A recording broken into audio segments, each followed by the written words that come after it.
Hey everyone, Jeremy Gerard from Mythic Customs here with one of my short customizing tutorial videos. This video I'm going to talk about a cool way that you can differentiate some of your Mythic Legions figures by changing up some of their lower skirt armor.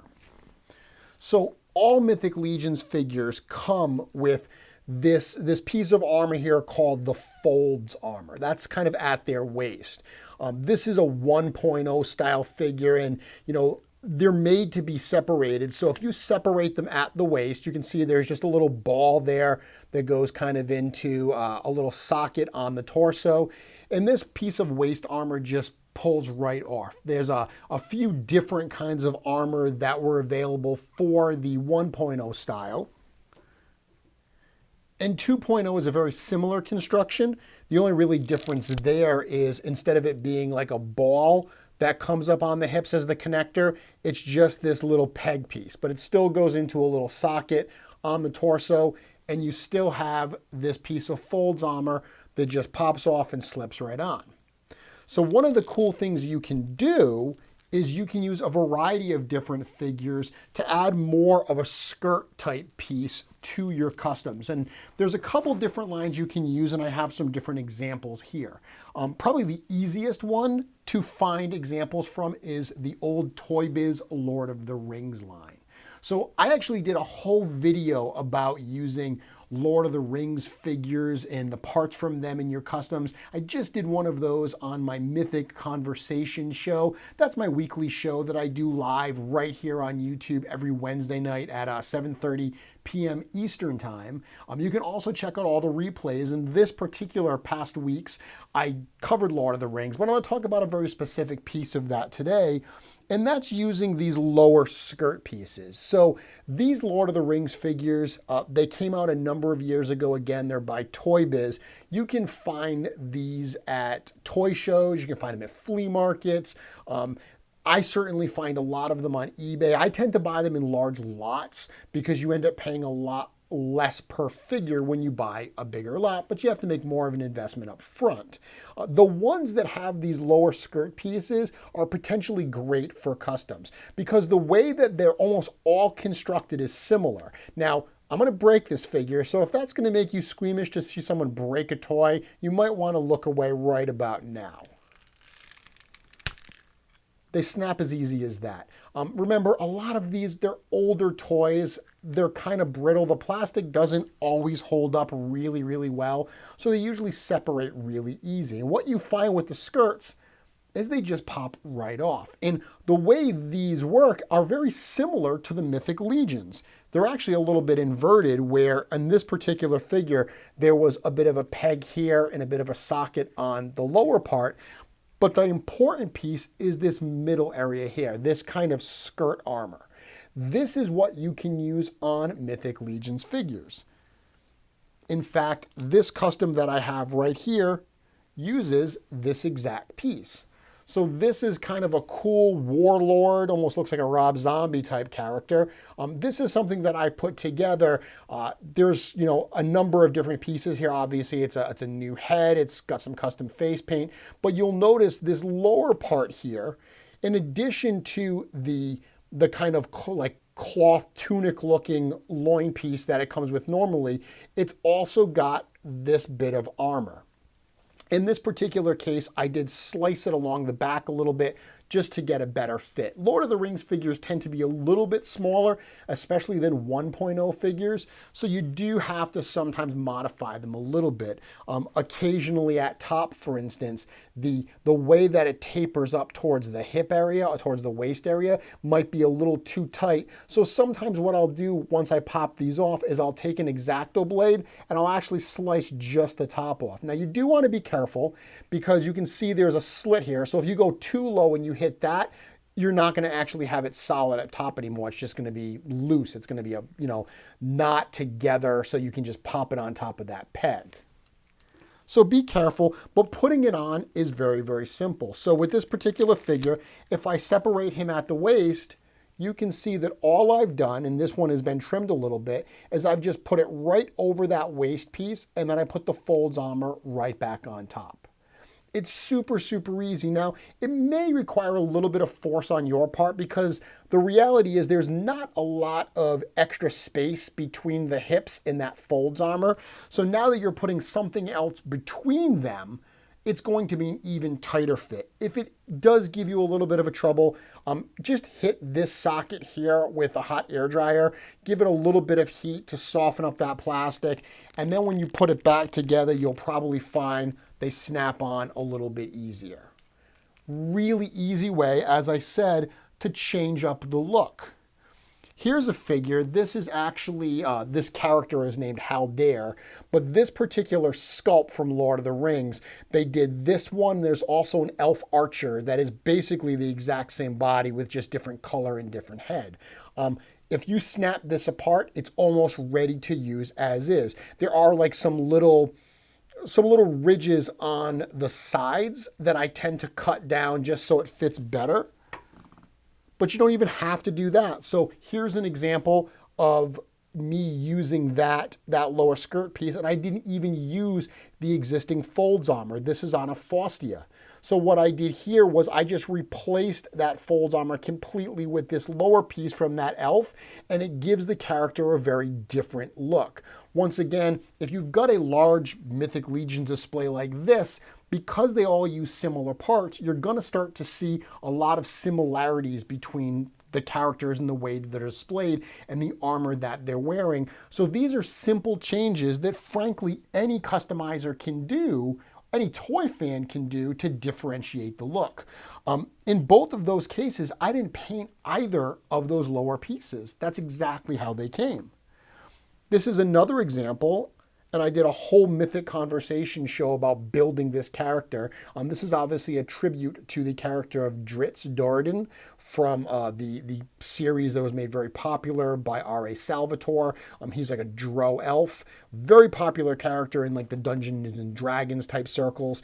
I wanted to create a tribute to that character, so I put this together. The exact recipe is on my website, mythiccustoms.com, as well as, like I said, if you look at the Mythic Conversation specifically about him, it goes through the whole process. But one of those pieces is that lower skirt. This is a brownish one, so it didn't come from the Haldir figure I just showed you. It came from the Elf Ranger. I did add a little bit of black paint, but once again, I didn't use the existing folds armor. It just pegs right in. Really nice, really easy way to get a new look.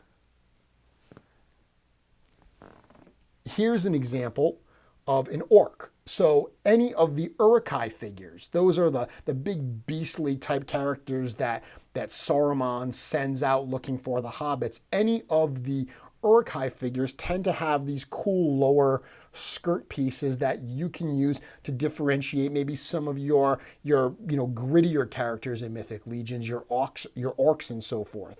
That's all I did here. I just separated the Uruk-hai figure. This comes from a character called Lurtz. I popped that right on. It even comes with this cool belt piece because what you'll find here is, once again, I didn't use the folds armor, but by not using the folds armor, the connection point between the waist and the lower part here looked a little off. This belt, which also came from that same Lurtz figure, really changes that up a little bit. Another example here is to do something totally different instead of armor. So this is the character of Eowyn, and she obviously comes with this kind of like skirt piece. Say that you want to create a character in Mythic Legions that's not necessarily wearing armor.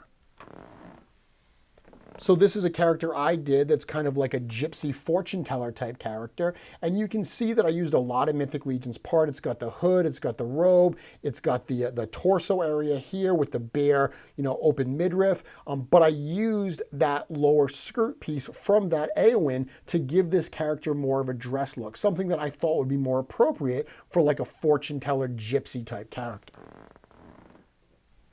Now, Lord of the Rings are a great source to use specifically for this because, again, they're generally not very expensive. They've got a lot of variety of a lot of different parts that you can use, but they're not the only line that you can get these lower skirt pieces from. This is a figure of a Black Series Kylo Ren. Well, it was a Kylo Ren. His head is missing now. But this is the figure that came out during the Force Awakens wave. There were two that came out. There was the first release that had the fully helmeted Kylo, and then this particular one is actually the second release where he had the helmet off, so it actually had the actor's face there. Great figure. I've used this figure base body many times. It's got this cool kind of shawl type piece that works really well. It's got a soft goods robe, but it also has this lower skirt piece that if you separate this figure, you will have to trim the top a little bit to get it to work with Mythic Legions. But by doing that, you'll have a very cool skirt piece that you can use. So here's an example of using that with a Vampire Knight body. And you can see that just by popping that in and still using the folds, that really changes the look of this character to create obviously a very Mind Flayer-like looking character here. Really cool way. No paint on this. The body itself is not painted. Obviously, it's a custom head that's painted from Wolf King Productions, but the rest of the body is unpainted. So outside of that head, you can easily put this together with just grabbing that Kylo Ren figure, separating it, cutting the top, and then popping it on here. You get a new look for a character. Here's another example of that same part.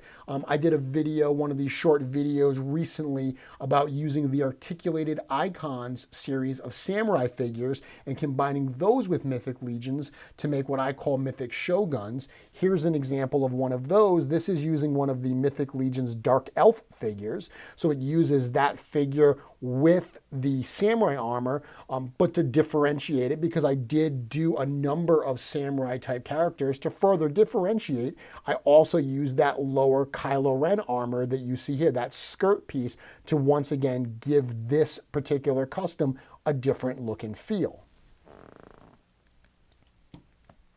Couple other toy lines you can look at. The old Spawn series from McFarlane Toys. Now, there's lots of Spawn figures that certainly aren't going to work with Mythic Legions. They did lots of crazy stuff, Techno Spawn, a lot of robots and everything. Wide variety. But they also did a number of like Dark Ages type lines. One of them was called Viking Age. So it was a whole series, like 6 or 7 figures that all had a very Viking type theme to them. And they tend to work really well with Mythic Legions. This character here, this kind of like fawn character, is one that uses a great custom head from Matt O'Toole, Castle of Power. But this lower skirt piece is from a character called Dark Raider. So Dark Raider was in that Spawn Viking Age series. And once again, if you separate that figure, this loin piece, this skirt type piece, really just pops right off. It's one piece there. And because it's one piece, you can put it right on top of the hip part for Mythic Legions, peg that torso right in, and it's almost like it was made to go there.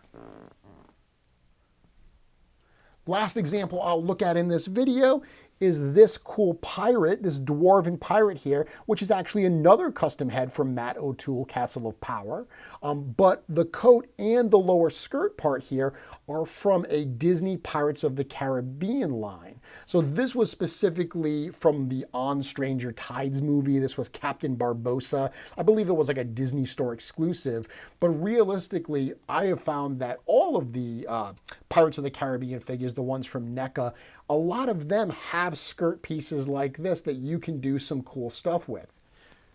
Especially if you combine those type of skirt pieces with like the 1.0 tunic chests, because that looks like it's cloth. And then if you combine a lower part that looks like cloth, it seems like it flows. You still have that folds armor that separates them. So it gives it a nice flowing type look that, once again, the whole point of this is to change up your display to give your Mythic Legions some different looks.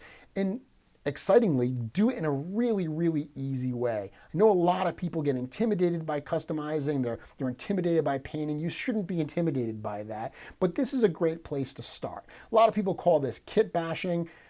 I tend to just call any time that you change the figures around customizing. I don't specify kit bashing versus customizing, but doing something like this, call it what you will, taking existing pieces from figures and possibly light modification, if any modification at all, and putting them on your Mythic Legions figures is a great way that you can do some cool custom looks for your display.